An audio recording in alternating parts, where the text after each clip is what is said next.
Hello everyone. So here we are with our next video in the economic series. Glad that you liked the last video. यही कोशिश करी थी कि बहुत easily concepts को समझाया जाए. So this is the next video. चीज़ें थोड़ी सी level up होंगी but still सब कुछ समझ आएगा, कोई टेंशन नहीं है. And this is going to be an important lecture going forward. यहाँ पर हम अपना बेस बनाएंगे अब. अच्छा ठीक, पिछली बार आप ये मान लो हमने थोड़ा सा ईंटें लगाई थी, इस बार थोड़ा सीमेंट लगाएंगे. राइट, मजबूती आएगी हमारी तैयारी में. Let's get this concept pretty clear. Right, so एक टर्म आप बहुत सुनते हो, GDP. Right, again and again हम लोग जीडीपी पे बात करते हैं. इंडिया की जीडीपी इतना बढ़ रही है, इतना कम हो रही है. What exactly is GDP? ठीक, हमें आ रहा है एक गोल है कि हमें $5 ट्रिलियन की इकोनॉमी बनना है, $5 ट्रिलियन की जीडीपी बनना है. इंडिया की जीडीपी वर्ल्ड में चौथे नंबर पर आ गई है, जापान को बीट कर दिया है. So our main focus in this lecture is going to be GDP. Exactly GDP है क्या, क्या इंक्लूड होता है, क्या एक्सक्लूड होता है, what is nominal GDP, what is real GDP, what is PPP. So everything we are going to read. Right, चलो. So GDP, gross domestic product. Right, gross domestic product. Basically GDP क्या होता है? Domestic market में यानी कि India के अंदर बनने वाले जितने भी प्रोडक्ट हैं एक साल में, उनका सम इज कॉल्ड जीडीपी. हम डेफिनेशन पे चलते हैं. कुछ कीवर्ड्स हैं, एक एक कीवर्ड एक्सप्लेन करूंगा मैं. यहाँ आ जाओ. First of all, it is the market value of all final goods and services produced with in the domestic territory of an economy in a given period. Right, ये चारों conditions बहुत important है और इन पे ही हम समझेंगे कि जीडीपी क्या होता है वगैरह, क्योंकि यहीं से वो आपको कंफ्यूज करेगा किसी ना किसी में जब प्रीलिम्स का क्वेश्चन आएगा. Right, so every part of definition is very deliberate. अब हमें एक एक चीज़ समझनी है कि क्या है, क्यों है, what is this market value. चलो शुरू करते हैं. देखो, जीडीपी सम है हर फाइनल गुड का जो हमारे डोमेस्टिक टेरिटरी में बना है और उसकी मार्केट वैल्यू को हम ऐड करते हैं. Let's go forward. देखो, GDP is the market value of all final goods and services. What does this mean? सबसे पहले तो देखो क्या क्या इकॉनमी में बना. अगर इसको नापना है तो उसके दो तरीके हैं. या तो हम नाप लें कि 3,000 एप्पल हैं, 2 आईफोन हैं, 15 कार्स हैं, इतनी बसेज हैं. ऐसे नापा जा सकता है एक तो कि कितना प्रोडक्ट बना. पर इसको नापने में there are thousand and lakhs of product जो भी एक देश में बनते हैं. तो ये बहुत ही पेचीदा हो जाएगा. राइट, तो इसको ईजी करने के लिए हमने सबकी मॉनेटरी वैल्यू निकाल ली कि 10 रुपये की चीज़, 5 लाख रुपए की कार, 1 लाख रुपए का आईफोन. तो टोटल इससे क्या हुआ कि हमें एक ही चीज़ से यानी कि उसकी मॉनेटरी वैल्यू से पता चल गया कि टोटल जो चीज़ें बनी उनकी कॉस्ट क्या थी, उनकी वैल्यू क्या थी. So it made it easy for us. So this explains the market value term over here, कि हम बस मार्केट वैल्यू देख रहे हैं. राइट, मॉनेटरी वैल्यू देख रहे हैं. So GDP is essentially a monetary concept. ठीक, ये बात मैंने आपको समझा दी कि why monetary value, because of convenience and comparability. Convenience क्योंकि कब तक आप एक एक प्रोडक्ट पर डिफ्रेंशिएट करोगे, एंड कंपैरेबिलिटी कि अगर आपके पास फाइनल इकोनॉमिक वैल्यू है तो आप सीधे यूएस की कितनी है उससे कंपेयर कर सकते हो, चाइना की कितनी है वगैरह वगैरह. हम हर किसी से कंपैरिजन कर सकते हैं. राइट, ठीक है. एक और बात है, मॉनेटरी कॉन्सेप्ट तो है. जैसे देख लो, अगर 100 मोबाइल फ़ोन्स थे और 3,000 एप्पल्स बन रहे थे, सो हम बोल सकते हैं कि जीडीपी ये है. पर ऐसे नहीं बोला जाता क्योंकि हम इसको लेते हैं मॉनेटरी टर्म्स में. तो हम कहेंगे इन 100 फ़ोन्स की वैल्यू अगर 1 लाख रुपए से मल्टीप्लाई करें प्लस 3,000 एप्पल्स इंटू 1 रुपये पर एप्पल, तो ये हमारी जीडीपी होगी. It is the final market value of all domestic products produced. ठीक है. एक और चीज़ थी इसमें, याद रखना आप लोग, केवल वही चीज़ें काउंट करी जाती हैं जो लीगल मार्केट में सेल होती हैं. अगर कुछ इलीगल चल रहा है पीछे राइट। तो उसको हम अपने जीडीपी में इंक्लूड नहीं करते हैं। जीडीपी में only legal things are done. जैसे कि अगर मान लो बिहार में alcohol is ban, even Gujarat में अल्कोहल इज़ बैन, पर वहाँ पे अल्कोहल बट रहा है या बिक रहा है अनऑफिशियल चैनल से, तो that will not be a part of GDP calculations. Fine. तो हमने पहली बात समझी कि it is a market value. Why? Because it is a monetary concept. Second हमारी डेफिनेशन में क्या थी कि all final goods and services. याद है हमने बात करी थी final goods and intermediate goods पर, right. Let us discuss this की term now, final goods and services. देखो एक बार रिवाइज कर लेते हैं, लास्ट लेक्चर में we read this. What are final goods? Final goods are meant for final use, right. They have exited the active economic cycle of production, और अब no further processing और value addition is done which is intended for a resale. अब इस चीज़ को बेचा नहीं जाएगा। जैसे कि हमने एक एग्जाम्पल देखा था टी लीव्स का, राइट। अगर एक चाय वाला टी लीव्स ले रहा है और उससे चाय बना रहा है, मतलब टी लीव्स लेके उसको रीसेल करनी थी अगर, then it will be an intermediate good. But अगर हमने चाय पत्ती ली और अपने घर में ही यूज़ करी, ठीक है, तो नो फर्दर प्रोसेसिंग और value addition is intended for resale. अब हम रीसेल के लिए नहीं कि उस पर काम कर रहे हैं, तो at that point it will be a final good. But अगर वही चाय वाला लेगा तो for him it will be a intermediate good. ठीक है, चलो हमने क्या बोला, जीडीपी की डेफिनेशन में only final goods are measured. Why only final goods are measured? Because देखो आप जीडीपी कैलकुलेट कर रहे हो, जीडीपी कैलकुलेट कर रहे हो कि भाई कितने का सामान टोटल बना देश में। अब आपने मान लो जो चाय आखिरी में चाय 20 रुपए की बिकी, ठीक, तो आपने 20 रुपए सीधा सीधा जीडीपी में प्लस कर दिया। पर अगर आप चाय भी प्लस करोगे, फिर आप कहोगे इसमें 2 रुपए की चीनी भी थी, 3 रुपए की चाय पत्ती थी, 6 रुपए का दूध था, तो अल्टीमेटली क्या हुआ, वो 20 रुपए में जो आपने चाय ली थी उसमें सब इंक्लूडेड पहले ही था, राइट। आप अगर अलग से भी फिर ये इंक्लूड करोगे कि चाय भी तो थी, चाय पत्ती भी तो थी, इंटरमीडिएट गुड्स भी अगर आप करने लगे, तो it will lead to a problem of double counting, right. And then in order to avoid this double counting, हम फाइनल चाय 20 रुपए की थी उसको लेते हैं, उसमें दूध की कॉस्ट, उसमें चाय पत्ती की कॉस्ट, चीनी की cost, everything is already included. Clear? ठीक। So all final goods and services, right, ये क्लियर होता है। जैसे यहाँ पे देख लो, अभी एक शर्ट है which is the final good, इसके लिए बहुत सारे इंटरमीडिएट गुड आए थे, जैसे कि फैब्रिक, थ्रेड, रॉ कॉटन, ठीक। तो ये सारे इंटरमीडिएट गुड्स, तो हम इनकी कॉस्ट अलग अलग नहीं लेंगे, हम फाइनली एक शर्ट की कॉस्ट को ऐड करेंगे और उसमें इनकी कॉस्ट इंक्लूड रहेगी जीडीपी कैलकुलेशन के दौरान। ठीक, क्लियर है, कोई कन्फ्यूजन नहीं है? ठीक, फाइनल गुड्स की बात होती है, इंटरमीडिएट गुड्स को काउंट नहीं करा जाता है। ठीक, आगे चलते हैं। अब देख लो, हमने गुड्स एंड सर्विसेज लिखा था अपने डेफिनेशन में, सर्विसेज जो भी होती हैं वो फाइनल ही होती हैं।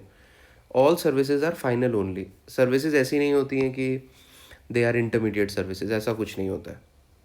ठीक है, जैसे कि अगर आप बाल कटाने गए हो तो आप अपने बार्बर को ये तो नहीं बोल सकते कि मेरे लिए पैक कर दो एक हेयर कट, मैं बाद में यूज़ कर लूँगा या उसकी रीसेल कर दूंगा, नहीं कर सकते। तो सर्विसेज आर फाइनल ओनली, वहाँ पर ये इंटरमीडिएट और फाइनल का कोई प्रॉब्लम ही नहीं है। ठीक, चलो let's go now the third part हमारी डेफिनेशन का। It was produced with in the domestic territory of an economy. ये ट्राइंगल बन गया है but get the point. Domestic territory याद रखना, जीडीपी में हु इज प्रोड्यूसिंग मैटर ही नहीं करता, मैटर करता है वेयर इज इट प्रोड्यूस्ड। अगर ये चीज़ जीडीपी ग्रॉस डोमेस्टिक प्रोडक्ट, तो खास बात यह है डोमेस्टिकली बनना चाहिए, वो प्रोडक्ट इंडिया की टेरिटरी में बनना चाहिए। ये एक बहुत ही बड़ी, एक सबसे इंपॉर्टेंट फैक्टर है। ठीक, मान लो कोई इंडियन कंपनी है टीसीएस, वो इंडिया में कोई चीज़ बना रही है तो वो जीडीपी में काउंट होगी। वही टीसीएस अगर अपना एक ऑफिस यूरोप में खोलती है और वहाँ पर कोई सर्विस देती है तो वो हमारी जीडीपी में काउंट नहीं होगी, वो फिर यूरोप की जीडीपी में काउंट होगी, राइट। कहाँ बन रहा है, इंडिया में जो चीज़ बन रही है वो जीडीपी है। So what matters is where the final goods and services are produced and not who produces them. आगे देखो, इसमें और जाते हैं डीप में। देखो, if there is a car जो होंडा ने बनाई है, ये जापानीज कंपनी है, पर ये रेवाड़ी में बनी है, इंडिया के अंदर है ये। तो अब जापानीज कंपनी बनाए, इंडियन कंपनी बनाए, पाकिस्तानी बनाए, बांग्लादेशी बनाए, यूरोपियन बनाए, कोई भी बनाए, अगर इंडिया के अंदर हो रहा है प्रोडक्शन तो ये हमारी जीडीपी में काउंट होगा। क्लियर? सारी बात आ जाती है कहाँ बन रहा है, इंडिया के अंदर, यस जीडीपी में है। दूसरी चीज़, अगर ये इंडिया के बाहर है, किसका मैप है ये? बताओ किसका मैप है ये? बताना कमेंट्स में, आप बता पाओ तो किसका मैप है ये। ठीक है, पॉइंट क्या है यहाँ पर, ये इंडिया का नहीं है, इंडिया के बाहर की जगह है। सो इंडिया के बाहर अगर प्रोडक्शन हो रहा है, वो इंडियन कंपनी कर रही है, कोई कंपनी कर रही है, डज नॉट मैटर, वो इंडिया की जीडीपी में काउंट नहीं होता है, क्योंकि जीडीपी का मतलब है ग्रॉस डोमेस्टिक प्रोडक्ट, और ये इंडिया के बाहर है तो डोमेस्टिक नहीं रहा, so it will not be included. Fine. अब आता है एक सवाल कि ये डोमेस्टिक टेरिटरी क्या होती है। यहाँ से आप लोगों से सवाल पूछा जा सकता है।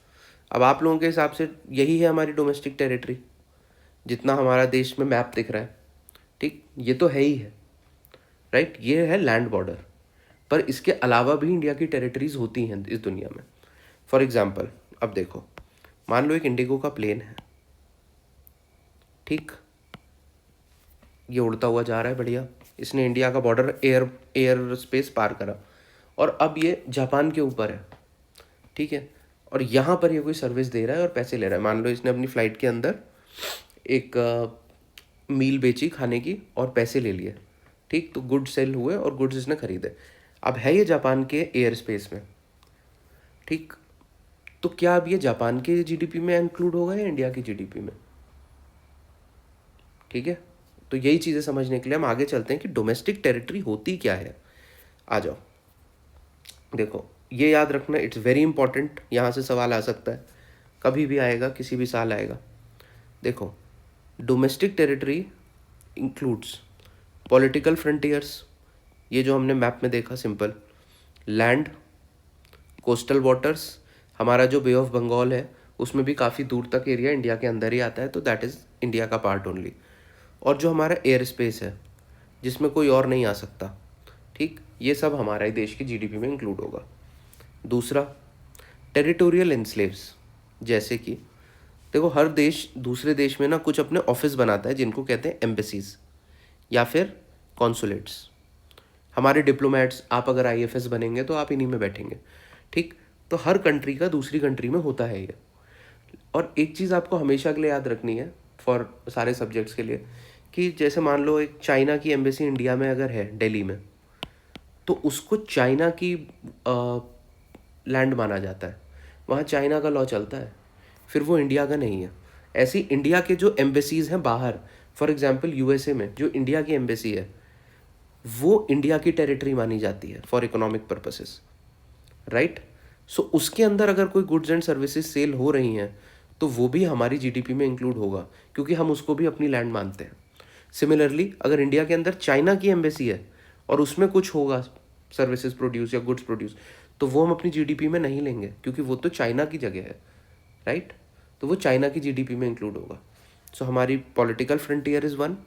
सेकेंड थिंग इज़, जो भी एम्बेसीज हैं, जो कॉन्सुलेट्स हैं हमारे दूसरी जगहों पे, वो हमारी जीडीपी में इंक्लूड होंगे, और जो दूसरे देशों के हमारे यहाँ कॉन्सुलेट्स हैं वो एक्सक्लूड होंगे, ठीक। Embassies, consulates, military bases and scientific basis, ये चार चीज़ें आपकी किसी भी देश में हो आपकी ही लैंड मानी जाएगी। Also note, foreign embassies in India are considered foreign territory, right, I think this is clear. उसके बाद, ships and aircraft operated by Indian residents between 2 और मोर कंट्रीज, वही वाली बात, हमारी इंडिगो की फ़्लाइट अगर चल रही है थाईलैंड और पोर्टुगल के बीच, पर उसको इंडियन चला रहा है, इंडियन रेसिडेंट चला रहा है कोई, तो वो हमारे जीडीपी में इंक्लूड होगी। अब फ्लाइट है वो तो उड़ेगी ही ना इधर उधर, पर इसका मतलब ये नहीं है कि वो जहाँ जिस देश के ऊपर उड़ रही है उसकी जीडीपी में हो गया, ऐसे काम नहीं चलता, ठीक। तो अगर इंडिया का रेसिडेंट उसको चला रहा है, इंडिया का resident operated Indigo is a airline which is registered in India. अब वो कहीं भी फ्लाई कर रही हो, उसके अंदर जो भी होगा वो हमारे में इंक्लूड रहेगा, राइट, वो भी हमारी टेरिटरी मानी जाएगी। And the last is resource exploration. जैसे कि मान लो इंटरनेशनल वाटर्स, अगर आपको पता हो क्या होते हैं, जैसे बड़े बड़े सीज़ होते हैं, राइट, बड़े बड़े ओशंस होते हैं, वो डायरेक्टली किसी देश के अंदर नहीं आते, दोनों देश उससे बहुत दूर हैं जिससे उसकी बाउंड्री लग रही है, तो उनको बीच में हम इंटरनेशनल वाटर्स कह देते हैं। तो इंटरनेशनल वाटर जैसे कि पैसिफिक ओशन बहुत बड़ा है, पैसिफिक ओशन के बीचों बीच हम लोग, हमारा कोई शिप है जो गया हुआ है, जो कुछ ऑयल निकाल रहा है, नेचुरल गैस का वेसल गया हुआ है, फिशिंग करने कोई हमारा गया हुआ है, तो वो इंटरनेशनल वाटर्स में अगर है तो वो हमारी ही जीडीपी में इंक्लूड होगा अगर रिसोर्स एक्सप्लोरेशन के लिए गया है, राइट। फॉर एग्जांपल रिलायंस एक कंपनी है, if it is extracting oil in Venezuelan waters, तो भी वो रिलायंस इंडिया में ही मानी जाएगी, ठीक, हमारी जीडीपी में ही इंक्लूड होगा। सो ये देखो, ये तो तुम्हें पता था पॉलिटिकल फ्रंटियर, यहाँ से सवाल बनेगा और तुम ज़्यादा दिमाग लगाओगे और फंस जाओगे, ठीक। तो तुम्हें याद रखना है कि ये चीज़ें are included in Indian GDP. यही 3-4 चीज़ें हैं, इसमें से एक, यही 4 याद रखना, हो सकता है वो 5वां 6वां कोई और ऑप्शन दे, और कुछ नहीं होता, यही होता है, राइट। No doubts? कोई डाउट हो तो कमेंट्स में पूछना, आई विल मेक श्योर मैं आपको रिप्लाई करूँ। सो अब वापस हमारी डेफिनेशन पे चलते हैं। देखो, it is the market value, बिल्कुल समझ गए, of all final goods and services, clear है। डोमेस्टिक टेरिटरी में होना चाहिए, क्लियर है। Of an economy in a given period of time. अब ये लास्ट पार्ट है, हम ये भी देख लेते हैं। गिवन पीरियड ऑफ टाइम मतलब क्या? देखो, दो तरह के कॉन्सेप्ट होते हैं, एक होता है फ्लो और एक होता है स्टॉक। अगर मैं आपसे पूछूं कि इस एक साल में आपने कितना पैसा कमाया, एक साल में, मैं आपको बता रहा हूँ कि आपको एक टाइम पीरियड दे दिया है, तो उस एक साल में अगर आपको टाइम पीरियड के विदिन बताना है तो वो बोला जाएगा फ्लो, ठीक। अगर दूसरी बात मैं बोलूँ, आज तक आपने कितना पैसा कमाया है, ठीक, कोई टाइम पीरियड नहीं है, आज तक, तो तब वो क्या होगा? स्टॉक। मतलब कोई चीज़ अगर शुरू से एंड तक करी गई है तो स्टॉक हो जाता है। और फ्लो होता है, जैसे पानी का फ्लो है, तो हम बस ये पूछेंगे इसके और इसके बीच में कितना था, ठीक। तो जीडीपी क्या बताती है कि जैसे कि हमारे यहाँ फाइनेंशियल ईयर आपको पता है कब होता है? 1 अप्रैल से अगले साल का 31 मार्च तक हमारे यहाँ पर एक फाइनेंशियल ईयर माना जाता है, ठीक। तो जहाँ भी हम जीडीपी कैलकुलेट करते हैं, हम बताते हैं कि ये इस पीरियड में हमने कितनी सर्विसेज या कितने प्रोडक्ट्स बनाए इंडिया के अंदर, राइट। सो वो हमारी जीडीपी है। अगर मान लो इस हमने एक साल 1 लाख के बनाए, अगले साल 1,20,000 के बनाए, अगले साल 1,30,000 के बनाए, तो ये सब हमारा जीडीपी है। पर टोटल हम 3-4 साल में तो 3 लाख 4 लाख हो गया ये, right. So that is not our GDP. GDP is एक साल के अंदर हमने कितना बनाया। I hope that's clear now. देख लो, it measures current production only. GDP for a financial year includes only the value of goods and services produced within that specific period. Production from previous periods is excluded as it was already counted in that period's GDP. ठीक है। अब देखो, इसकी एक बात याद रखना, जैसे कि production from previous period is excluded. For example, एक कार है, ठीक, ये कार 2019 में बनी, उस साल की जीडीपी में हमने इसको काउंट कर लिया, क्योंकि जीडीपी एंड में क्या है, जो भी आपके यहाँ गुड्स एंड सर्विसेज फाइनल बन रही हैं उनकी मार्केट वैल्यू, तो ये 2019 में काउंट हो गया। अब आता है 2025, इसमें इसकी रीसेल हुई, तब ये 10 लाख की गाड़ी थी, अब ये 5 लाख में बिक रही है। अब ये एक और मार्केट ट्रांजैक्शन हुआ, बट क्या ये इंक्लूड होगा इस साल की जीडीपी में, सेकेंड हैंड कार का बिकना? आप मुझे कमेंट्स में बताइए। नेक्स्ट लेक्चर हम इस सवाल के साथ शुरू करेंगे।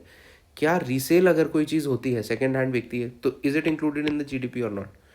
Here is the hint, right. चलो आगे चलते हैं।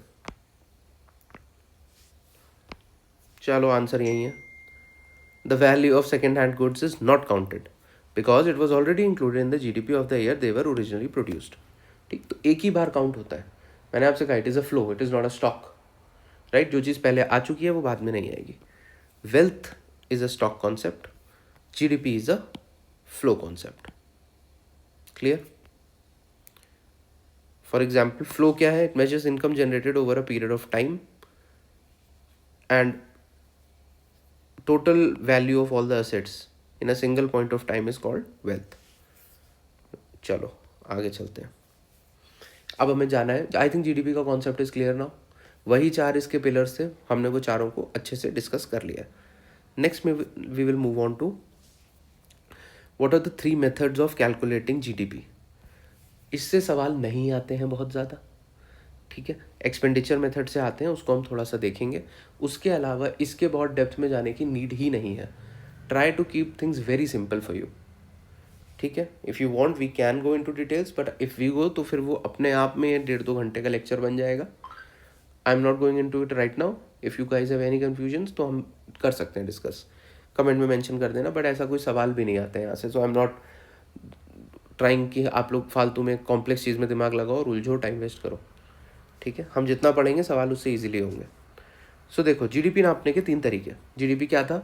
Market value of all final goods and services produced with in a period of time in the domestic territory, ठीक. अब हमें देखना है कि भाई ये बताओ जीडीपी में क्या आता है और कैसे कैलकुलेट किया जाता है. तो देखो 3 तरीके हैं. सबसे पहला प्रोडक्शन मेथड या फिर वैल्यू एडेड मेथड. दूसरा इनकम मेथड. तीसरा एक्सपेंडिचर मेथड. सिंपल, ठीक है. देखते हैं क्या होता है. देखो अभी हमने क्या देखा कि all final goods and services produced, कितना प्रोडक्शन हुआ वो है हमारी जीडीपी. जैसे हमने कहा था ना कि 2 आईफोन बने, 10 कार बनी, 3000 एप्पल बने, हर चीज़ की मार्केट वैल्यू ली, इतना प्रोडक्शन हुआ, उन सब का सम करा और उसको कह दिया गया GDP. It sums the value added at each stage of production, ठीक है. प्रोडक्शन और वैल्यू एडेड मेथड इसे कहते हैं. Second is income method. Simple ही है. देखो ये पहले आप देखो एक्सपेंडिचर मेथड. प्रोडक्शन के लिए कितना एक्सपेंडिचर हुआ, आप वो मेजर कर लो. या तो देख लो प्रोडक्शन कितना हुआ, क्लियर हो जाएगा. अगर ये नहीं होता है तो आप ये देखो कि जो फाइनल गुड्स एंड सर्विसेज बन गई थी उनको खरीदा कितने में गया, तो उससे भी आ जाएगा. वही था, अगर एक कार 10 लाख की बनी है, 3000 एप्पल इतने के बने हैं, एक तो ये निकालो. दूसरा है जिन लोगों ने खरीदा उन्हें, उसने 10 लाख रुपए दिए और 3000 एप्पल के एक्स रुपए दिए, वाई रुपए दिए, उन्हें ऐड कर दो. तो या तो वहाँ से ऐड कर लो या कितना प्रोडक्शन हुआ ऐड कर लो, सेम नंबर आएगा. तीसरा है इनकम. वही है, जब ये स्पेंड करेगा तो कोई कमाई करेगा. अब आप चाहें इसका एक्सपेंडिचर नाप लो, वो भी सेम नंबर आएगा, या फिर इसकी इनकम नाप लो, वो भी सेम नंबर आएगा. सो 3 तरीके हैं.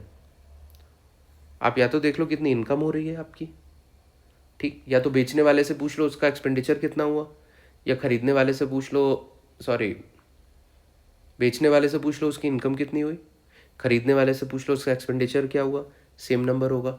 और it will be equal to जो टोटल प्रोडक्शन हुआ, क्योंकि वही चीज़ें बिक रही हैं, right. So these are the 3 methods. आपको ये नाम पता होने चाहिए. Income method, expenditure method and production method. इसमें सबसे फेमस है एक्सपेंडिचर मेथड, जिसमें हम थोड़ा सा डिटेल में बात करेंगे. आ जाओ. It is the expenditure method. देखो, और ये फॉर्मूला सुपर इंपॉर्टेंट, बहुत जगह काम आएगा, ये हमें याद रखना है. I will explain all of them. So G D P is equal to C plus I plus G plus X minus M. ये तो ऐसे याद होना चाहिए आपको, नींद में भी याद आए. नींद में सपने से उठा के कोई पूछे, हाँ भाई जीडीपी का फॉर्मूला एक्सपेंडिचर मेथड, सीधे सी plus I plus G plus X minus M. बहुत सिंपल है, कुछ भी नहीं है. देखो अब हम क्या कर रहे हैं यहाँ पे, एक्सपेंडिचर. एक्सपेंडिचर कैलकुलेट हो रहा है, राइट. एक्सपेंडिचर कौन कौन करता है? सबसे पहले सी इज कंजम्पशन, ठीक. हाउस होल्ड जो है हमारा, हाउस होल्ड सेक्टर हमने कल पूरा बात करी थी, वो किसी भी गुड्स एंड सर्विसेज के लिए कितना एक्सपेंडिचर कर रहे हैं, दैट इज अंडर कंजम्पशन, तो सी, ठीक. दूसरा होता है प्लस, हमने करा है जीडीपी के लिए आय, ये भी कुछ खर्चा हो रहा है. अब देखो कुछ चीज़ें तो कंज्यूम हो गई, जो कंज्यूम नहीं हुई, कुछ आईफोन ऐसे भी हैं ना जो स्टोर में पड़े हुए हैं पर वो प्रोड्यूस तो हो चुके हैं, तो हम उनको गिन लेंगे इन्वेस्टमेंट में, right. Spending by businesses on capital goods like machinery, consume नहीं हुआ और कैपिटल गुड बन गया। We have yesterday seen what capital goods are. एक ट्रैक्टर ले लिया गया, ठीक, वो कैपिटल गुड है। और अनसोल्ड इन्वेंट्री, जो इन्वेंट्री अभी बिकी नहीं है, कंज्यूम नहीं हुई है, बट केवल और केवल स्टोर में रखी है, उसको भी काउंट करा जाएगा। तो consumption plus investment plus government के खर्चे, गवर्नमेंट भी तो कर रही है एक्सपेंडिचर मेथड में। वी सॉ कंजम्पशन के लिए जो एक्सपेंडिचर हुआ, इन्वेस्टमेंट में जो हुआ और गवर्नमेंट में हुआ। गवर्नमेंट भी बहुत कुछ करती है, जैसे कि गवर्नमेंट ने एक न्यू बस खरीदी है, अगर अब उस बस को खरीदने के लिए उसने मार्केट को पैसे दिए, एक नई बस बनी, and that is also included in government spending, ठीक। उसके बाद हमने प्लस एक्स, एक्स मतलब एक्सपोर्ट्स। अब हमने जो टोटल एक्सपोर्ट्स करे वो भी हमने सर्विसेज बनाई, राइट। अब हमने सर्विसेज जितनी भी बनाई हैं, गुड्स प्रोड्यूस्ड इन इंडिया, मान लो हमारे यहाँ पे 4 शर्ट्स बनी और उसमें से 2 एक्सपोर्ट हो गई, तो हम देखेंगे, और 2 यहाँ कंज्यूम हो गई। 2 कंज्यूम हमारे लोकल लोगों ने करी और 2 हमने एक्सपोर्ट करी। तो जो 2 कंज्यूम हुई वो यहाँ ऐड हो गई और 2 जो एक्सपोर्ट हुई वो यहाँ ऐड हो गई, ठीक। तो हमें पूरा ऐड तो करना ही है, ठीक है। तो consumption by households plus investment unsold inventory plus government ने जो स्पेंड किया वो एक्सपेंडिचर मेथड में, प्लस एक्सपोर्ट जो हमने किया वो, और इसमें से हम इम्पोर्ट्स को माइनस कर देते हैं, माइनस एम, या फिर इम्पोर्ट्स वो जो हमने बाहर से लिए। अब क्रिटिकल डेटा पॉइंट ये आपका होगा कि सर आप तो कह रहे थे कि जो टोटल एक्सपेंडिचर हुआ है उसको ऐड कर देंगे, आ जाएगा। हाउस होल्ड ने किया, इन्वेस्टमेंट में किया, गवर्नमेंट ने किया, एक्सपोर्ट्स में किया, तो ये माइनस क्यों करा हमने, राइट। आना चाहिए दिमाग में, नहीं आ रहा है तो देखो, इसका सिंपल सा लॉजिक है। मान लो अब हम क्या कैलकुलेट कर रहे हैं, जीडीपी यानी कि डोमेस्टिक प्रोडक्ट। अब मान लो यहाँ पर 100 आईफोन्स हैं, ठीक है। अब किसी को नहीं पता कि उसका आईफोन मेड इन चाइना था या फिर इंडिया है या यूएसए है, क्या है। तो जब हमने कंजम्पशन में किया ना कैलकुलेट, हम गए एक एक घर से, उनसे पूछा कि यार आपने कितना खर्चा किया इस साल, उसने बता दिया मैंने 5 लाख का किया है, ठीक है, उसमें मैंने एक आईफोन लिया था, समझ गए हम, उसने इतना किया, ठीक। तो सारे आईफोन्स यहाँ पे ऐड हो गए। अब हमने उससे ये नहीं पूछ सकते अच्छा अब ये बताओ तुम्हारा आईफोन चाइना वाला था या इंडिया वाला था, यूएस वाला था या वियतनाम वाला था, उसको नहीं पता, ठीक। तो हमने यहाँ पर तो सबको ऐड कर दिया कि भाई ठीक है, आईफोन जितने भी बिके हैं कंजम्पशन के लिए ऐड कर दो, पर इसमें इंपोर्ट वाले भी होंगे और इंडिया में डोमेस्टिकली प्रोड्यूस्ड भी होंगे, ठीक। पर एक एक आदमी से नहीं पूछा, पर इंडियन गवर्नमेंट को पता है ना कि 100 आईफोन थे जो चाइना से आए थे, यहाँ टोटल 200 आईफोन कंज्यूम हुए। अब उन्हें नहीं पता इंडिया का कौन सा है, बाहर का कौन सा है, तो उन्होंने क्या करा, उन्होंने 200 के 200 कर लिए इंक्लूड यहाँ पे। पर यहाँ पे गवर्नमेंट के पास डेटा होता है कि चाइना से कितने आईफोन आए, उन्हें पता है 100 आए, तो फाइनली उन्होंने 100 आईफोन का प्राइस यहाँ से माइनस कर दिया, इम्पोर्ट जो हुए थे, और उनके पास टोटल आ गया कि डोमेस्टिकली प्रोड्यूस्ड का फाइनल नंबर क्या है। बाहर वाले प्रोड्यूस को जैसे ही हमने माइनस करा, ये सामान बाहर से आया था तो इसे हमारी जीडीपी से हटाओ, और बाकी हमारा जीडीपी का फिर वे फाइनल फार्मूला बना कि GDP is equal to C plus I plus G plus X minus M. I hope this is very clear, ठीक है। यही चीज़ हमने यहाँ पर एक्सप्लेन करी है, ठीक है। डोमेस्टिक प्रोडक्शन है तो इम्पोर्ट्स की बात ही क्यों हो रही है बाहर वाली, वही क्योंकि डबल काउंटिंग हो चुकी थी, सो that is why imports is subtracted to remove the value of foreign made goods that were mistakenly counted in consumption, investment or government spending. I think I've made this pretty clear now. In case of any doubts you can comment, and I'll take your doubt either in the comments itself or I'll address it in the beginning of the next video. We also have discussions regarding every concept on our Telegram channel right after the video, so if you have joined it, good, we can discuss. If you have not joined it, the link will be in the comment section, in the description section, so you can find it out and join it, ठीक है। GDP क्या होती है समझ आता, GDP कैसे calculate होती है, ये 3 मेथड्स हमें समझ आते हैं। सबका एक्सपेंडिचर हमने देख लिया, अब ये इतना एक्सपेंड कर रहे हैं तो कोई ना कोई इनकम कर रहा होगा, या तो सब फिर बाकी लोगों की इनकम देख लो, वहाँ से भी आप सेम ही नंबर निकालोगे जित आपने एक्सपेंडिचर से निकाला है, या फिर टोटल वैल्यू जो भी प्रोड्यूस हुई वो निकाल लो, ठीक। तो तीनों तरह से कर सकते हैं। नाउ अब हमारा कॉन्सेप्ट आता है नॉमिनल जीडीपी और रियल जीडीपी। दो तरह की जीडीपी है, ठीक है। देखो, हम लोग पूरी लड़ाई लड़ते हैं हमारी जीडीपी बड़ी हो, कि 5 ट्रिलियन 6 ट्रिलियन, यूएस की इतना ट्रिलियन, चाइना की 20 ट्रिलियन, राइट, इंडिया की 4 ट्रिलियन। पर क्या है, क्या जीडीपी का नंबर बड़ा होने से हम बोल लेंगे कि हमारी economy is a healthy economy? नहीं बोल सकते। आपको देखना होगा वो नॉमिनल की बात हो रही है, रियल जीडीपी की बात हो रही है। देखो, what is a nominal GDP and a real GDP, एक एग्जाम्पल के थ्रू समझते हैं। फॉर एग्जाम्पल, मान लो 2024 का साल था, ठीक। यहाँ पे हमारी जीडीपी में 2 अनियन बने, केवल 2 ही बने, और इनकी कॉस्ट थी 25 रुपये। सो टोटल प्रोडक्शन कितने का हुआ? 50 रुपीज़ का, by production method, right, 50 rupees. 2025 में क्या हुआ? 2025 में एक अनियन ही बनता है, पर उसकी कॉस्ट तो 50 रुपये थी, तो जीडीपी यहाँ भी 50 है। तो हमारी जीडीपी दोनों साल सेम थी। पर अगर आप थोड़ा सा डेप्थ में देखोगे, देखो क्या हुआ, क्या ये सेम ही था हमारा प्रोडक्शन? क्या हमने सेम चीज़ें प्रोड्यूस करी? नहीं, यहाँ पर एक अनियन था, यहाँ पर 2 अनियन थे। So the GDP is same, but in 2025 the country produce less, ठीक। यहाँ पर हुआ क्या, यहाँ पे इसकी कॉस्ट बढ़ गई, महंगाई आ गई, इन्फ्लेशन आ गया था। पर पेपर्स पे, नंबर्स में हमें दिख रहा है कि ये तो सेम है। सो ये जो नंबर्स में दिखता है ना, केवल टोटल सारा प्रोडक्शन को ऐड कर दो, इसको ही कहा जाता है nominal GDP. Nominal GDP, simple, कि इस साल हमारा क्या प्रोडक्शन हुआ, वो है नॉमिनल जीडीपी, ठीक है। नॉमिनल जीडीपी, इसी को हम कहते हैं एट करंट प्राइसेस। करंट जो भी प्राइस है, करंट प्राइस क्या था? 50 रुपीज़, तो हमने 50 रुपीज़ जीडीपी को गिन दिया। देखो, nominal GDP is calculated using the prices of the current year. It reflects the raw monetary value including inflation. Inflation कितना है हमें कोई लेना देना नहीं, फाइनल क्या है। So 50 rupees GDP in both 2025 in our onion example is this. Then there comes the main concept of real GDP. देखो, अब हमें एक्चुअली ये बात पकड़नी पड़ेगी कि यार ये हुआ था अंदर अंदर, वो हम कैसे पकड़ेंगे। देखो, रियल जीडीपी को ही कहा जाता है GDP at constant prices. Same बात है, कभी भी कंफ्यूज मत होना। अब देखो, हमें ये बात समझनी पड़ेगी, अगर हम मान लें हम एक बेस ईयर चुनते हैं रियल जीडीपी कैलकुलेट करते टाइम। फॉर एग्जांपल, अभी 2011 का बेस ईयर होता था कुछ टाइम पहले तक, अभी रिवाइज हो गया है, हम करेंगे इस पे बात। पर मान लो 2011 को हमने बेस ईयर फिक्स करा, हमने देखा 2011 में एक अनियन की कॉस्ट थी 10 रुपये, ठीक। तो अब इस बेस ईयर से ही हम हमेशा कंपेयर करते रहेंगे कि अब बताओ कितनी हो गई है।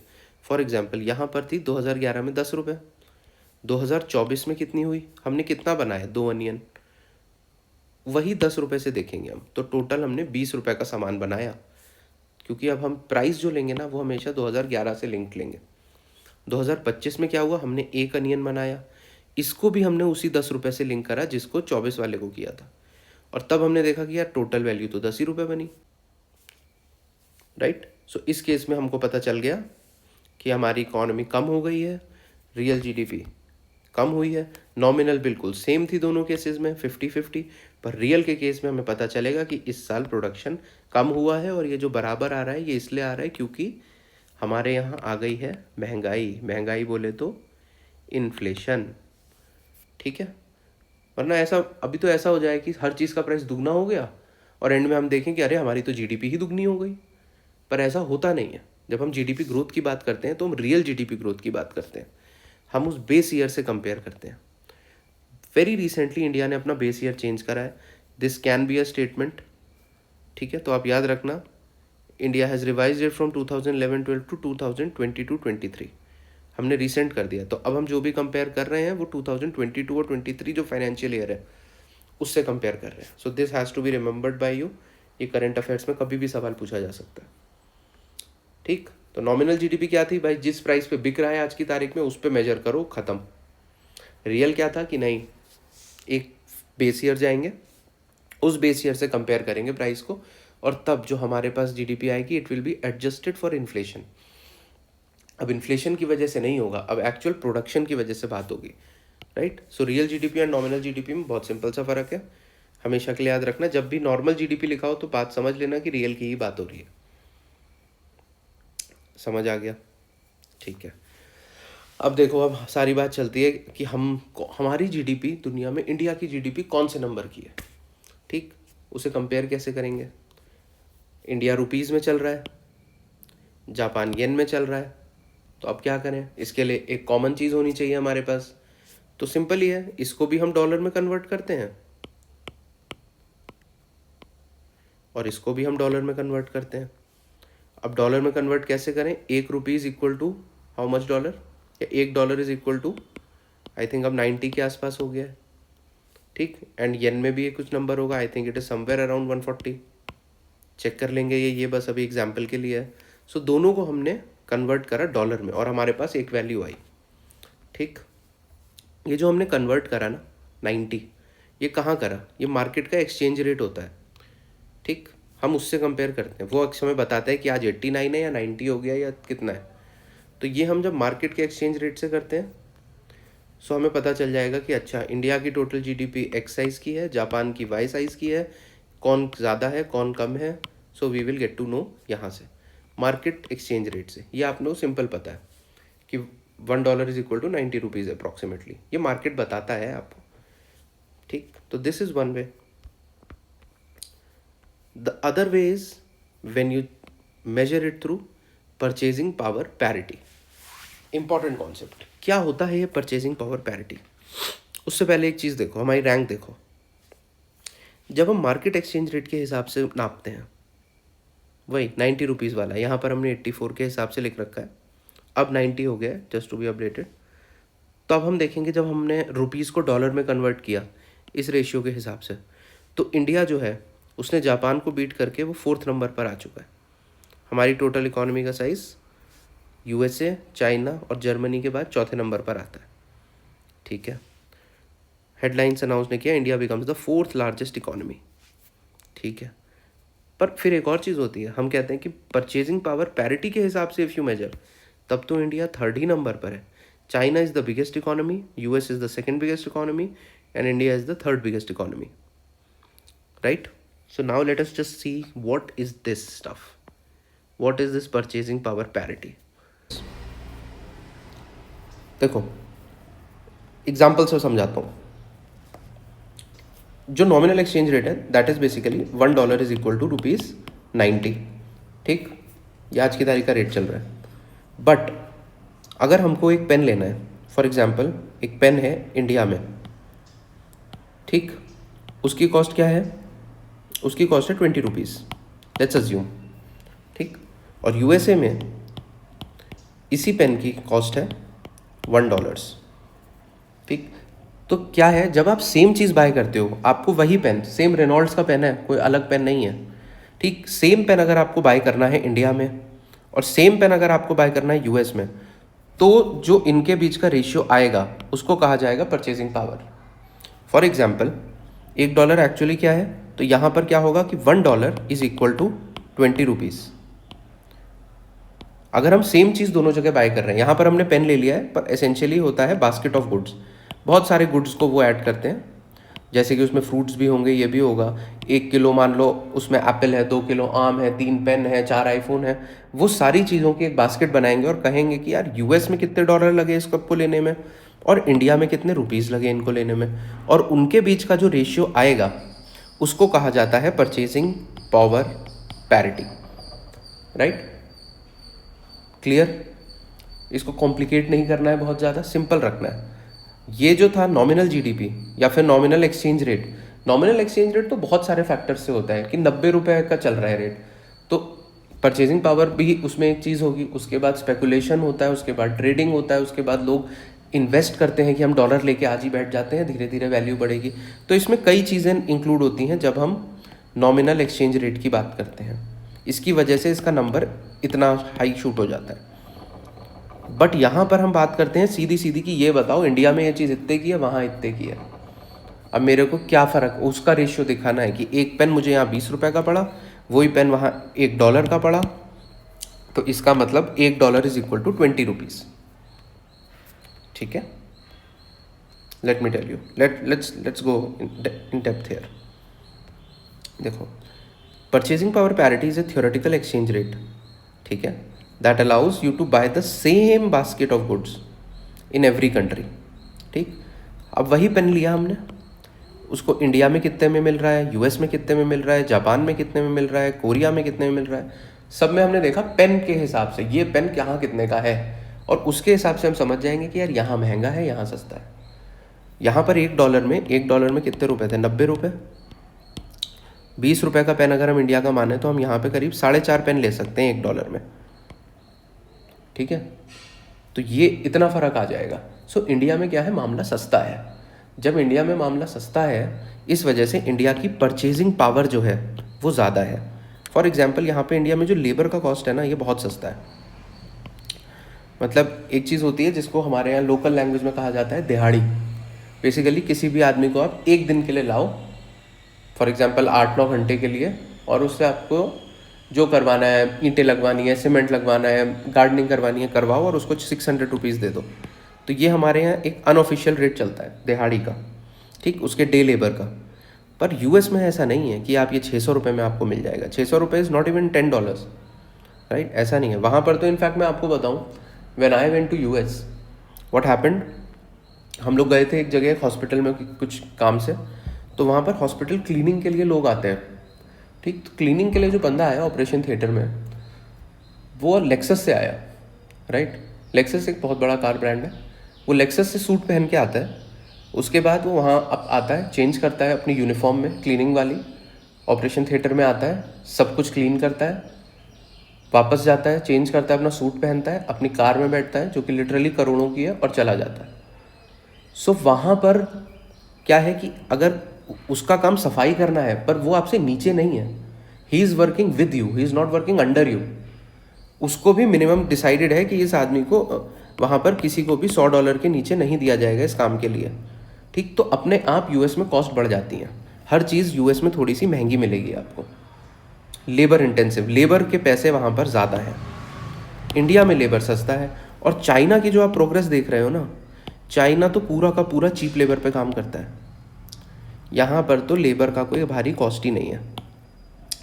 यहाँ तो ये क्या करते हैं, डिक्टेटरशिप है, हम देंगे ही नहीं, हम 100 रुपये ही देंगे, या उनकी जो भी करेंसी चल रही है हम उतना ही देंगे आपको काम करना ही पड़ेगा। और डिक्टेटरशिप में जैसे ये चीप लेबर करते हैं, तो जो चीज़ यूएस में $100 की बिक रही थी, इनके यहाँ वो $20 की बिकने लगती है। या इंडिया में जो चीज़ें हम आज तक हम कहते हैं कि हम चाइना से इतना इंपोर्ट क्यों कर रहे हैं, हमें चाइना से इंपोर्ट बंद कर देना चाहिए। हो पा रहा है? नहीं हो पा रहा है। क्यों नहीं हो पा रहा है? क्योंकि इंडिया में आपको लेबर को वो 600 रुपये पर डे का तो रेट देना ही पड़ेगा ना मिनिमम। और ये लोग क्या करते हैं, ये यही चीज़ 100 रुपये में कराएंगे, क्योंकि डिक्टेटरशिप है, कराऊंगा मैं, करना पड़ेगा। और जहाँ पर ये कॉस्ट कम हो गई किसी भी प्रोडक्ट में, उस प्रोडक्ट का एमआरपी कम हो गया, और जैसे एमआरपी कम हो गया, ये चीज़ ये इनफैक्ट इसको यहाँ से चाइना से इंडिया भेजने में उस पैसे को यूज़ कर लेते हैं, तब भी वो प्रोडक्ट चाइना का सस्ता पड़ता है as compare to something that is built in India. So this is one reason, this is basically the thing कि लेबर इंटेंसिव सेक्टर्स में डेवलपिंग इकोनॉमीज जो होती हैं लाइक इंडिया और चाइना, ये जीत लेती हैं फ्रॉम डेवलप्ड इकोनॉमी। इसी को नापा जाता है पीपीपी टर्म्स में। इसीलिए जब आप पीपीपी टर्म्स में बात करोगे तो नंबर 1 पे आता है चाइना, नंबर 2 पर आता है यूएसए, एंड नंबर 3 पर आता है हमारा प्यारा भारत, राइट। पीपीपी क्या है? एक कोई भी बास्केट ऑफ गुड्स है, उसको खरीदने के लिए इंडिया में कितने रुपए जा रहे हैं और वहाँ कितना डॉलर जा रहा है, सेम प्रोडक्ट को खरीदने के लिए, और उनके बीच का ratio is called purchasing power parity. आओ और देख लेते हैं। How many rupees do you need to buy the same thing a dollar buys in America, right. Simple, यही बात आपको मैं समझा रहा हूँ। ऑन द ग्राउंड क्या काम हो रहा है ये बात देखी जाती है। नॉमिनल वाला तो जो है वो तो गवर्नमेंट ऑफिस में चल रहा है कि ये रेट है, ठीक। ये पेन वाला हमने एग्जाम्पल अभी भी देखा, इंडिया में इट इज़ 20 रुपीज़, यहाँ पर इट इज़ $1, ठीक। The same product has a different price in each market, ठीक। सो क्लैरिटी आ गई है। पीपीपी के हिसाब से ऑन ग्राउंड क्या चल रहा है, 20 रुपये में वही चीज़ मिल रही है जो $1 में मिल रही है। सो इसके हिसाब से $1 is equal to 20 rupees. Nominal के हिसाब से it is $1 is equal to 90 rupees. अब आप मुझे कमेंट्स में एक बात बताएंगे कि जब रियल ये रेट है तो फिर हम इतने जनरस क्यों है हमारी सरकार की वो $1 का 90 रुपये देने को तैयार हो जाती है, जबकि रियल में तो परचेजिंग पावर इतनी ही है। इस बात का जवाब मुझे कमेंट्स में दो। आज रात को फिर हम जब डिस्कस कर रहे होंगे तो फिर मैं इसको एक्सप्लेन करता हूँ, अदरवाइज नेक्स्ट लेक्चर की स्टार्टिंग में will explain this. But try करो कि ये होता क्यों है, पीपीपी और नॉमिनल के बीच में गैप है क्यों, क्या है ये मैंने आपको समझा दिया, ठीक है। आ जाओ। सो अब हम देख रहे थे ना कि जीडीपी नॉमिनल के हिसाब से 4th नंबर पे थी, इसके हिसाब से 3rd नंबर पे थी। ये कैसे हो रहा है इसको भी देख लो, it's not going to be asked, but चलो जब समझ ही रहे हैं तो पूरा समझते हैं। देखो मान लो 1 मिनट के लिए पेन बन रहे हैं, 1 मिनट मान लेते हैं इंडिया और यूएस दोनों में केवल और केवल पेन बन रहा है और कुछ बन ही नहीं रहा है, ठीक, जस्ट टू सिंप्लीफाई। देखो इंडिया में मैंने मान लिया 12 पेन बनते हैं, ठीक, इंडिया में टोटल प्रोडक्शन 12 पेन का हुआ है, तो 12 पेन इंटू 20 रुपीज़ पर pen is equal to 240 rupees. USA में तो 6 ही पेन बन रहे हैं, पर इनका क्या सीन था, इनका एक पेन का कॉस्ट हमने $1 लिखा था, तो टोटल 6 × 1 इज $6, ठीक। तो यहाँ पर जो चीज़ $6 की बनी, कंपेयर करने के लिए सेम करते हैं, यहाँ पे 240 रुपीज़ की बनी, ठीक है। अगर हम 80 का एक्सचेंज रेट ले लें, वैसे तो 90 है पर 80 से इजीली डिवाइड होगा, तो यहाँ पर ये बन गया $3, 240 रुपीज़ इज इक्वल टू $3। तो ये क्या बोल रहा है कि इंडिया में $3 का ही जीडीपी हुआ, अगर हम नॉमिनल एक्सचेंज रेट के हिसाब से बात कर रहे हैं, और यूएसए में $6 का हुआ। सो किसकी जीडीपी ज़्यादा, यूएस की जीडीपी ज़्यादा। देखो ये सेम एग्जाम्पल, इंडिया की क्या हुई 3, इनकी क्या हुई 6, तो जैसे ही हम मार्क करेंगे तो यूएसए की जीडीपी इंडिया की जीडीपी से ज़्यादा आएगी जब हम करेंगे नॉमिनल एक्सचेंज रेट के हिसाब से, ठीक। जबकि मज़े की बात क्या है, इन्होंने तो आधा ही प्रोडक्शन किया है, हमने तो 12 पेन बनाए थे, इन्होंने तो 6 ही बनाए हैं, बट स्टिल जब आप नॉमिनल के हिसाब से नापोगे ये हमेशा ऊपर आएंगे। इसीलिए इसी डिस्क्रिपेंसी को समझने के लिए, हटाने के लिए कि भाई ये तो गलत बात है ना, इसके लिए हम आते हैं रियल वर्ल्ड चीज़ नापते हैं जिसको कहा जाता है पीपीपी। अब देखो इस बार क्या करेंगे हम, वो जो 240 रुपये के पेन बने थे ना, उसको हमने एक्चुअल करा 20 से डिवाइड। 20 क्या है, जो पीपीपी का रेट था, ठीक है। वो पेन 20 रुपये में इंडिया में मिलता है, $1 में वहाँ मिलता है, तो हम 20 से डिवाइड करेंगे ना कि 80 से। जैसे ही हम ये करेंगे तो इंडिया की जीडीपी आई $12 और उनकी कितनी आई थी $6। तो जब आप पीपीपी टर्म्स में यहाँ पे एग्जाम्पल पे नापोगे तो आपको दिख जाएगा कि हाँ यार इंडिया की जीडीपी यूएस की जीडीपी से ज़्यादा है। इसी हिसाब से वो जो हमारी मार्किंग पूरा हमने रैंकिंग देखी थी कि नॉमिनल एक्सचेंज रेट के हिसाब से India's GDP is 4th largest, but PPP के हिसाब से India's GDP is 3rd largest in the world, ठीक। और इनफैक्ट पीपीपी के हिसाब से हम इतने लार्ज हैं कि हम यूके, फ्रांस और जर्मनी, इनकी कंबाइंड जीडीपी से ज़्यादा जीडीपी है इंडिया की, इंडिया के, अगर आप पीपीपी टर्म्स में बात करें तो इतने स्ट्रांग हैं हम, क्योंकि हम ज़्यादा चीज़ें खरीद सकते हैं कम रुपए में। हमारे यहाँ लेबर चीप है, हमारे यहाँ रॉ मटेरियल चीप है कंपेयर टू यूएस और यूके और फ्रांस, राइट, ठीक। इसी को बस समराइज कर देता हूँ मैं आपके लिए। Nominal GDP, India's ranking is smaller, what it measures the economy's size in terms of international market currency conversion, it is useful for financial flows, but PPP जो है वो रियल वर्ल्ड होता है, यहाँ पे इंडिया की रैंकिंग हमेशा better होगी। ये क्या मेजर करता है, the economy size in terms of the actual volume of goods and services produced, ठीक है। ये हम देख ही चुके थे, यहाँ पे अब चेंज आ चुका है, India has beaten Japan, and यहाँ पर तो ऐसा ही है, पीपीपी टर्म्स में India is the 3rd largest democracy. आपको बहुत ज़्यादा याद रखनी है ये बात कि हम 3rd लार्जेस्ट इसके हिसाब से हैं और 4th लार्जेस्ट नॉमिनल टर्म्स में, ठीक है। Indian economy is equal to the combined size of UK, Germany and France, I already told you this. चलो, सो नाउ क्लियर है, पीपीपी भी क्लियर है, नॉमिनल एक्सचेंज रेट भी क्लियर है, real और नॉमिनल के बीच में क्या फ़र्क होता है जीडीपी में वो भी क्लियर है, ठीक। सो जीडीपी का पूरा कॉन्सेप्ट अब हम समझ चुके हैं, किस किस तरह से मेजर किया जाता है, क्या होता है, everything is clear now. But चलो अब एक बात बताओ, जीडीपी में हमने देखा था territory is the most important thing, right, about what's made in India, किसने बनाया इट डिड नॉट मैटर, बना कहाँ दैट डिड मैटर। पर अगर हमें ये नापना है कि यार इंडियंस तो बाहर भी है ना, उसको अगर नापना होगा तो क्या करा जाएगा। अब हम केवल इंडियंस की बात करेंगे, now we are talking about who is producing and not where. Who, अगर कौन बना रहा है? इंडियन बना रहा है, नापो। हमें देखना है पूरी दुनिया में जितनी इंडियन है वो कितना बना पाते हैं, ठीक। तो जैसे हम उसको कुछ करते हैं, देन इट इज़ कॉल्ड, जब हम ये नापते हैं, then it is called GNP। GNP is gross national product. India के नेशनल्स मतलब इंडिया के सिटीजन्स कितना बना रहे हैं, that we will measure by GNP, ठीक है। It's very simple. GDP है इंडिया में क्या बन रहा है, GNP है इंडियंस कितना बना रहे हैं। अब वो कहीं भी हो सकते हैं, ठीक है। फॉर एग्जाम्पल अब ये देखो, जैगुआर लैंड रोवर है कंपनी, इसकी बेहतरीन कार्स आती हैं, इसको टाटा ने खरीद लिया था, ठीक है। अब क्या है, मान लो इसने यूके में जैगुआर लैंड रोवर बेची और पैसे कमाए इस कंपनी ने, तो ये अपनी पेरेंट कंपनी टाटा को इंडिया में पैसा भेजेगी, ठीक। क्या ये पैसा GDP में इंक्लूड होगा? नहीं, क्योंकि ये सेल हुई है US में या UK में, वेरेवर। पर ये पैसा कमाया किसने है एंड में? इंडिया ने, ठीक। सो इसको हम कहाँ नापेंगे? GNP में, ग्रॉस नेशनल प्रोडक्ट। इंडियन ने कमाया है तो GNP में, ठीक। सेकंड, अब मान लो भाई एक इंडिया का कोई सॉफ्टवेयर इंजीनियर है, TCS के लिए काम करता है, ठीक है, पर इंडिया में काम नहीं करता है, टेक्सास में काम करता है। टेक्सास कहाँ है? US में, ठीक। अब ये क्या है, ये जो इनकम कर रहा है, अगर हम देखेंगे वेयर, कहाँ जनरेट हो रही है, US में हो रही है, तो ये US की GDP में चली जाएगी। पर अगर हम देखेंगे कि यार पर हमारा बंदा कमा रहा है ना, इंडियन कमा रहा है, तो इसको अगर हमें नापना है तो इसको हम इंक्लूड कर लेंगे इंडिया की GDP में, नहीं, इंडिया की GNP में, ग्रॉस नेशनल प्रोडक्ट, ठीक। To capture the income of nation citizens we need a different metric and that is called the gross national product. इतना ही फ़र्क है GDP में और GNP में।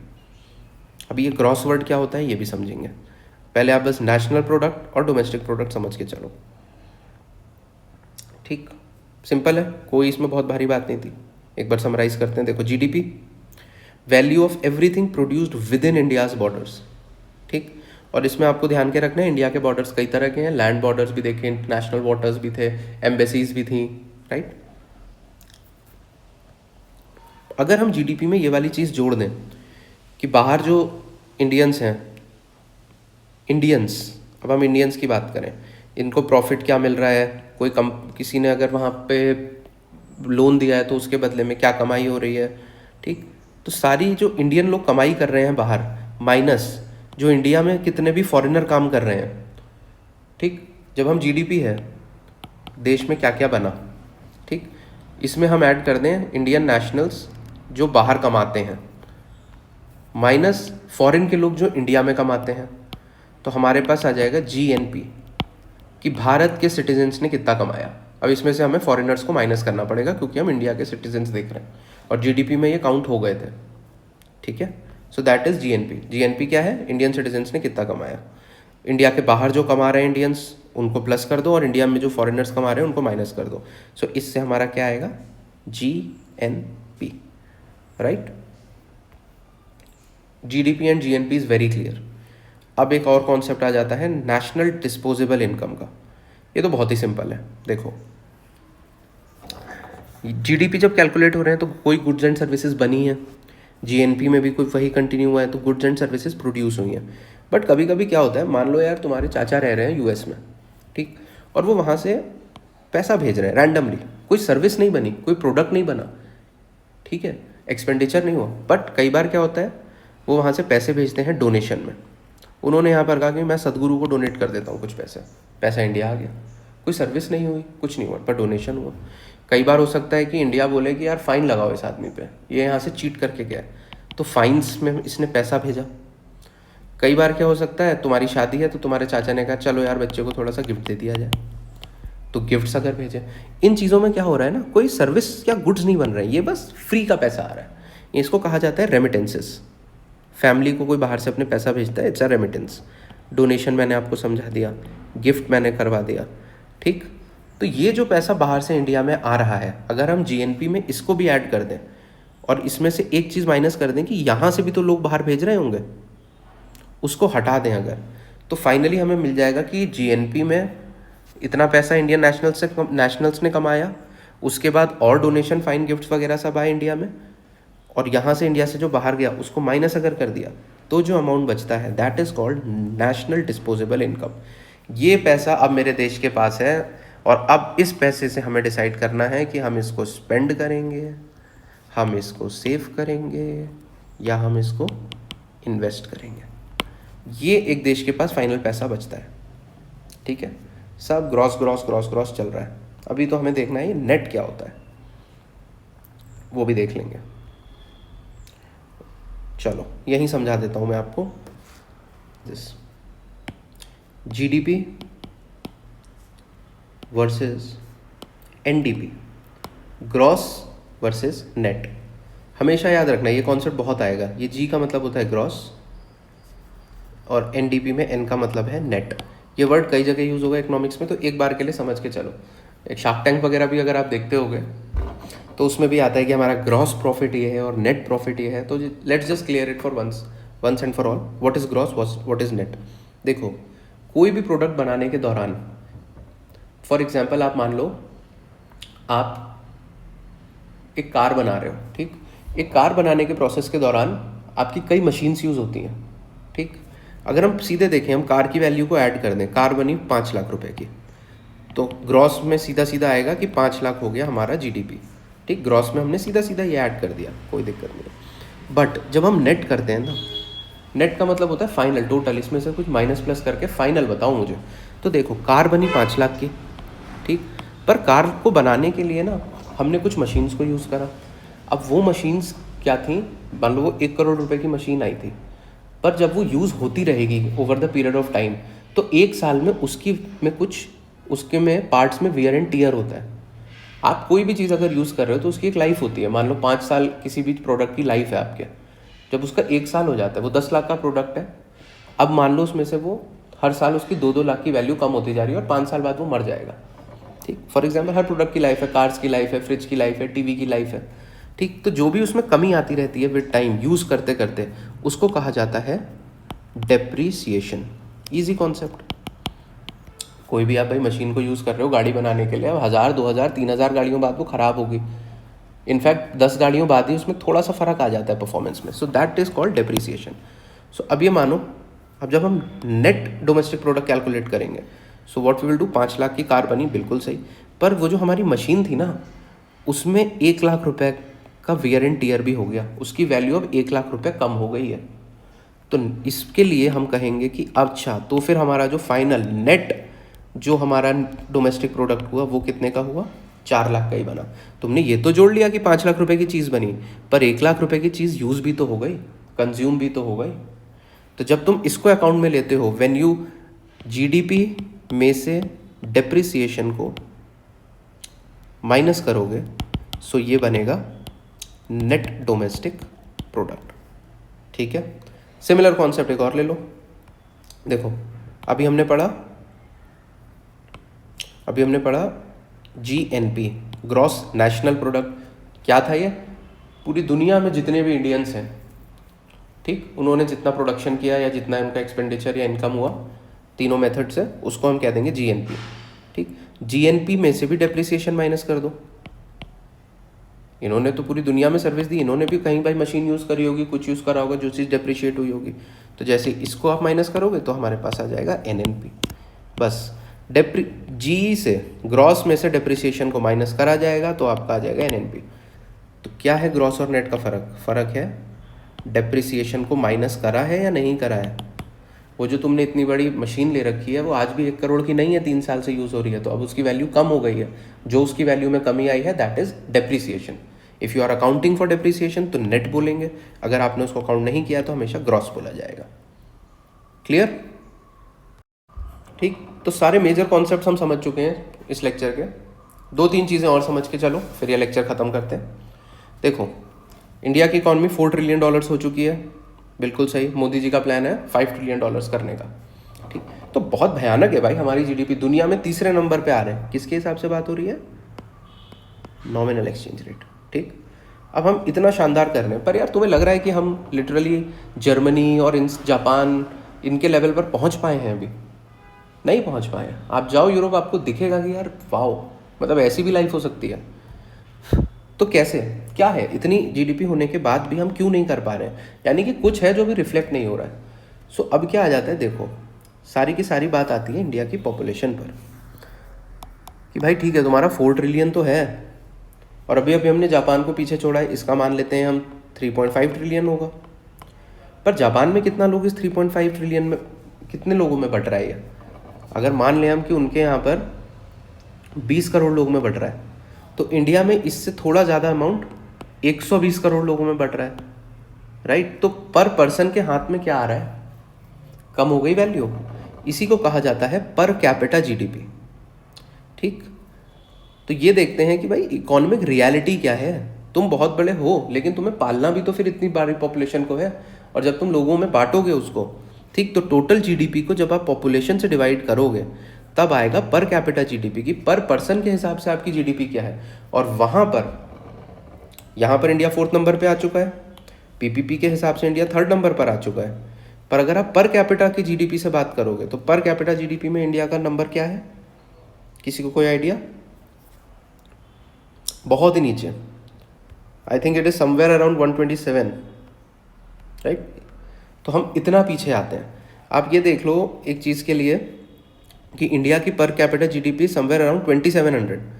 हमारे पास एक बहुत छोटा सा देश है वियतनाम। वियतनाम की जीडीपी तो हमसे बहुत कम है, पर उन पे लोग भी कम है, और जब लोग कम है तो उनकी पर कैपिटा जीडीपी है $5000। यानी वहाँ का एक एवरेज इंसान इंडिया के एक एवरेज इंसान से लगभग दुगना अमीर है, ठीक। और ये है उनकी इकोनॉमी का साइज़ 450 बिलियन, और हमारी इकोनॉमी का साइज़ इनके 10 गुना लगभग। पर इतना फ़र्क है क्यों? क्योंकि पॉपुलेशन, क्लियर। तो पर कैपिटा की कभी भी बात हो, सबसे बेहतरीन इंडिकेटर होता है पर कैपिटा जीडीपी। यहाँ पर जीतो अपनी चेस्ट। हम 2010 में हम पीपीपी के हिसाब से 3rd नंबर पे थे, तो कांग्रेस अपनी छाती पीटती थी कि हम कितने बड़े चीते हैं। उसके बाद हम मोदी जी ने 4th नंबर पे ले आए, तो मोदी जी कह रहे हैं हम कितने बड़े चीते हैं। पर आप चीते हैं ही नहीं, हम अभी उस लेवल पर हैं ही नहीं। जिस दिन हम पर कैपिटा जीडीपी में 3रे-4थे नंबर पर आ गए, उस दिन माना जाएगा कि हाँ यार इंडिया ने कुछ बहुत अच्छा कर दिया है। चाइना का प्रोग्रेस पर कैपिटा जीडीपी में बहुत अच्छा हो रहा है, इसलिए आप देखेंगे कि यार चाइना के लिए लोगों की रिस्पेक्ट बढ़ रही है। यूएसए में भी बहुत अच्छा है। सो ये है डेवलप्ड कंट्रीज़। डेवलप्ड कंट्रीज़ में लाइक यूएसए या यूरोप की कंट्रीज़, वहाँ पर कैपिटा जीडीपी पे बहुत फोकस किया जाता है। 2 तरीके हैं पर कैपिटा जीडीपी बढ़ाने के, या तो टोटल जीडीपी बढ़ा दो बहुत ज़्यादा, या फिर अपनी पॉपुलेशन को भी लिमिट करके रखो। इंडिया में क्या है, जीडीपी भी बढ़ रही है पर पॉपुलेशन तो उससे भी तेज़ी से बढ़ रही है। सो पर कैपिटा जीडीपी में हम बहुत ज़्यादा तेज़ अभी नहीं जा पा रहे हैं, राइट। ये हमने देख लिया, India's economy being 10 times larger than Vietnam's, it pass vast population means the per capita figure is significantly lower, ठीक है। एक और कॉन्सेप्ट आता है, ये मेंस के लिए इंपॉर्टेंट है, प्रीलिम्स में भी पूछ ही सकते हैं, खैर कॉन्सेप्चुअल है। अब देखो हमने सारी बात करी जीडीपी पे, सारी ग्रोथ पे बात हुई, growth growth growth, GDP growth कितनी हो रही है, जीडीपी ग्रोथ कितनी हो रही है, सारा देश इस पर बात करता है। पर आपको एक चीज़ समझनी होगी कि 2 वर्ड्स होते हैं, पहला है ग्रोथ, इकोनॉमिक ग्रोथ, और दूसरा है डेवलपमेंट, ठीक। ग्रोथ वर्सेस डेवलपमेंट, ये आपके मेंस में एक सीधा सीधा टॉपिक भी दिया गया है। अब ये समझो कि क्या ये दोनों सेम है? बिल्कुल भी नहीं, totally different. GDP is a powerful tool but in only measures one thing, the size of economy, ठीक।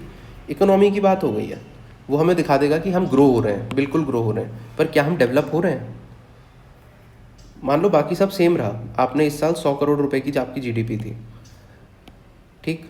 अब क्या हुआ, एक रिलायंस ने हमारे यहाँ पहले ये 10 करोड़ बनाता था, इस 100 करोड़ में 10 करोड़ रिलायंस देता था, अज्यूम करते हैं, अब 20 देने लगा, बाकी सब कुछ सेम रहा, तो हमारी इकोनॉमी में 10 करोड़ रुपए बढ़ गए, तो अभी 110 करोड़ हो गई। और हमने क्या बोला, हमारा जीडीपी ग्रोथ 10% चल रहा है, शानदार, नंबर्स में हमें बहुत अच्छा दिख रहा है। पर ये तो बस एक कंपनी में बढ़ा गया ना, बाकी की जो हज़ारों कंपनियां थी वो उनमें कुछ हुआ ही नहीं। वो चीज़ कभी इकोनॉमिक ग्रोथ कैप्चर ही नहीं कर पाएगी, वो एक नंबर देगी बस आपको, ठीक। इसलिए हमें क्या देखना पड़ता है, development. Development is a better metric to measure anything. Development में क्या क्या मेजर होगा, पहले देखो ग्रोथ में क्या क्या मेजर होता है। गुड्स एंड सर्विसेज कितनी बनी, इंक्रीज रियल जीडीपी में कितना हुआ, कितनी कार्स बन रही हैं, कितनी फैक्ट्रीज बन रही हैं, कितना पैसा बन रहा है, ठीक। सारी बात होगी क्वांटिटी पे, इट इज़ वेरी क्वांटिटेटिव, कि कितना बढ़ा कार्स, कार अच्छी थी या बुरी थी पे बात नहीं होगी, ठीक है। कार कितनी बढ़ी, उनका फाइनल प्राइस कितना बढ़ा, पर डेवलपमेंट में जब आप बात करते हो तो आप बात करते हो कि क्या लोगों का एजुकेशन का लेवल बढ़ा, क्या लोगों के हेल्थ आउटकम्स बेटर हुए, उनकी जो एवरेज लाइफ स्पैन था क्या वो बढ़ गया है, क्या जो आप एनवायरनमेंट के साथ खिलवाड़ कर रहे हो वो आप इम्प्रूव कर पाए, क्या आपने अपना पोल्यूशन कम करा। ये इकोनॉमिक ग्रोथ कहीं भी पोल्यूशन को नहीं नापेगी, वो नहीं बताएगी कि ग्रोथ के टाइम पे पोल्यूशन को हमने कितना वो कर दिया, वुमेन की कंडीशन हमारे यहाँ कैसी बेकार होती जा रही है, मीडिया हमारा कितना ख़राब होता जा रहा है, ये सब कभी ग्रोथ नहीं बताएगी। पर ये सारी चीज़ें कहाँ कवर होंगी, जब हम देखेंगे डेवलपमेंट। ठीक, देखा जाएगा कि एक एवरेज आदमी का स्टैंडर्ड ऑफ लिविंग बेटर हुआ है या नहीं, उसकी हेल्थ बेटर हुई है या नहीं, उसकी क्वालिटी ऑफ लाइफ बेटर है या नहीं। तो यहाँ पर बात होती है क्वालिटी की, यहाँ पर क्वांटिटी की बात नहीं होती है।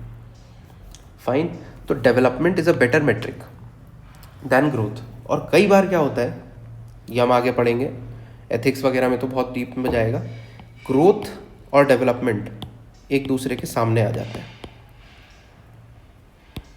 ग्रोथ वर्सेस डेवलपमेंट की एक पूरी डिबेट चलती है कि यार अब मुझे बनानी है भाई, मुझे एक जगह फैक्ट्री लगानी है पर पेड़ काटने पड़ेंगे, ग्रोथ होगी फैक्ट्री लगाने पे पर पेड़ कटने से डेवलपमेंट कम होगा, तो मैं क्या करूँ। तो हर देश अपने लिए एक अलग अलग मॉडल अपनाता है। जैसे कि आपको मैं ऐसे ही बताऊँ, एक भूटान का एग्जाम्पल है, उन्होंने कहा है कि भाई ग्रोथ होती रहेगी, हमारा जो है एनवायरनमेंट को लेकर हम बहुत ज़्यादा ही मतलब सेंसिटिव हैं कि कोई उससे खिलवाड़ नहीं होगा, तो हमारी क्वालिटी मैटर्स मोर यहाँ पर देन क्वांटिटी। और फिर हमारा यूएस वगैरह है, उनके यहाँ पर क्या है कि हटाओ भाई क्वांटिटी, जीडीपी बढ़नी चाहिए। इंडिया भी ऐसे ही है, चाइना भी अभी इसी मॉडल पे चल रहा है, राइट। देख रहे हो आप दिल्ली के साथ क्या हो रहा है।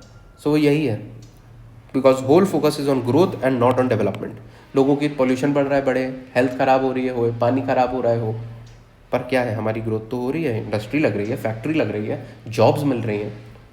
सो this is the whole debate. तो इसको नापने के लिए, जो डेवलपमेंट को नापने के लिए ना, जैसे जीडीपी में ग्रोथ को नापने के लिए हमने देखा नॉमिनल के हिसाब से हम 4th पर हैं, पीपीपी के हिसाब से 3rd पे, ऐसे डेवलपमेंट को नापने के लिए भी there is this index called human development index.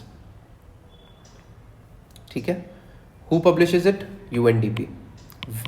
बहुत बार पूछा जाता है कि ह्यूमन डेवलपमेंट इंडेक्स में इंडिया की रैंक क्या है और कौन प्रोड्यूस करता है।